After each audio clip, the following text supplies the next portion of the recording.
इकडे प्रसिद्ध झालेल्या इंडियाज ग्रॅज्युएट स्किल इंडेक्स 2025 या अहवालानुसार भारतीय पदवीधरांना आवश्यक कौशल्यांच्या अभावामुळे नोकऱ्या मिळत नाहीत। पुस्तकातील माहिती पाठ करणारे विद्यार्थी जेव्हा नोकरीसाठी मुलाखतीला जातात तेव्हा त्यांना सरळ सांगितलं जातं की तुमच्याकडे आवश्यक व्यावहारिक कौशल्य नाहीत।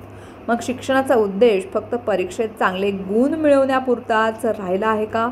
या अहवालानुसार यशस्वी करिअरसाठी 55.1% संवाद कौशल्य, 54.6% आणि चिकित्सक विचारशक्ती आणि 54.2% विश्लेषणात्मक क्षमता आवश्यक आहे। पण आपली शिक्षण प्रणाली ही कौशल्य विकसित करण्यावर भर देते का? शिक्षण फक्त एक कागदी प्रमाणपत्र मिळवण्यासाठी आहे की जीवन घडवण्याचं साधन आहे?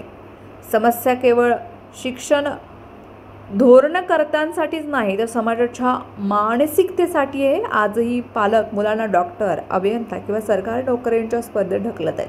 त्यांची खरी आवड क्षमता समजून न घेता मग प्रत्येकानं नोकरीच्या शोधात त्यांना फिरावं लागतंय का?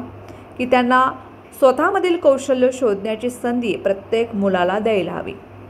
तांत्रिक शिक्षणाबरोबरच व्यावसायिक शिक्षणालाही तेवढंच महत्त्व मिळायला हवं।